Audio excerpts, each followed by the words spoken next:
Hello friends, law achievers academy में आप सभी का स्वागत है। और मैं अमित कुमार आज आपको बताऊंगा भारतीय दंड संहिता के अधीन अपराधों के आवश्यक तत्व और उसके लिए आवश्यक चरण। तो देखते हैं अपराधों के आवश्यक तत्व क्या होते हैं।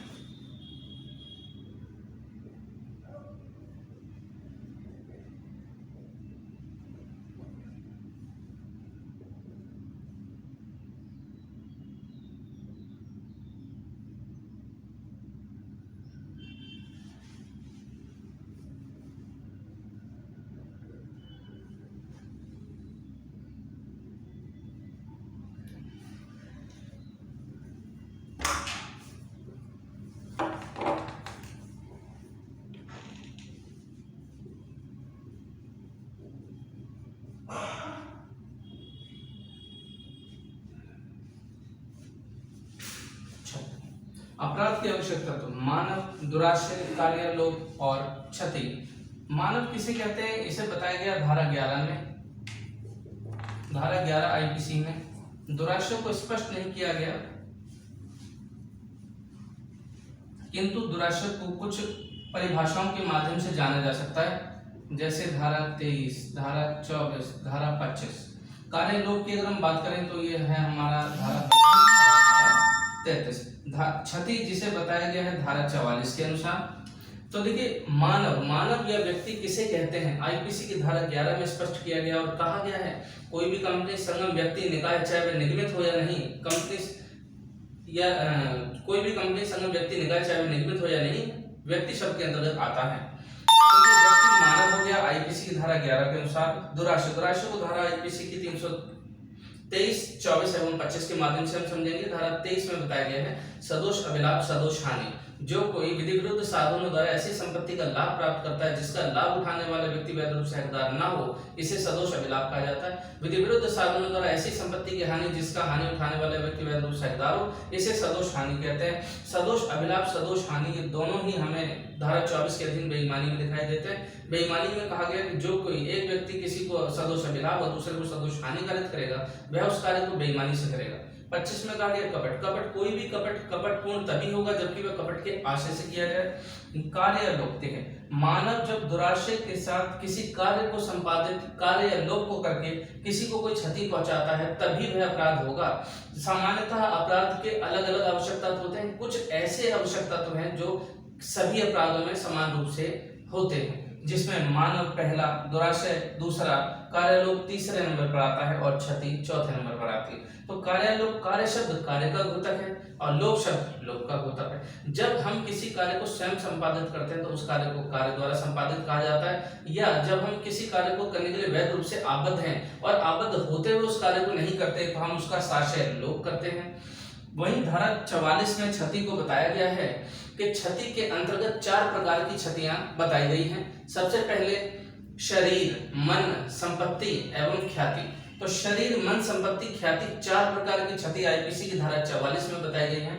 इस प्रकार हम देख रहे हैं अपराध के आवश्यक तत्व: मानव, दुराशय, कार्यालोप और क्षति, जिसे हमने कुछ धाराओं के माध्यम से भी समझने का प्रयास किया। और अब हमारा टॉपिक होगा अपराध के चरण। तो देखते हैं अपराध के चरण किस प्रकार से।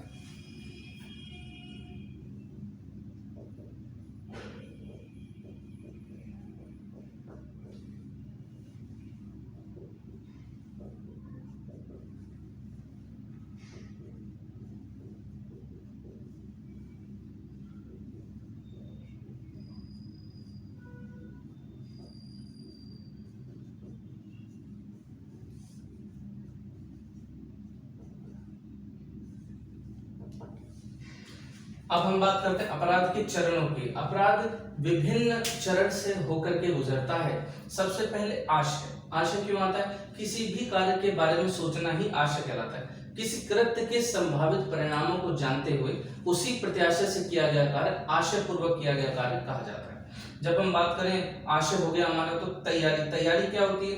किसी भी अपराध को कारित करने से पहले आवश्यक संसाधनों को इकट्ठा करना।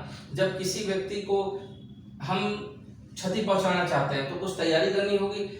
उन साधनों की जिन साधनों से उसे क्षति पहुंचाना हमारा इरादा है, तो उन साधनों को एकत्रित करना तैयारी के अंतर्गत आता है। प्रयत्न, जब हमारा आशय भी है और हमने अपनी तैयारी भी पूरी कर रखी है, तो ये दोनों ही अपराध नहीं होंगे जब तक कि इसका प्रयत्न न किया जाए। कि मन में सोचना, तैयारी करना दंडनीय नहीं है जब तक कि इसका प्रयत्न ना हो।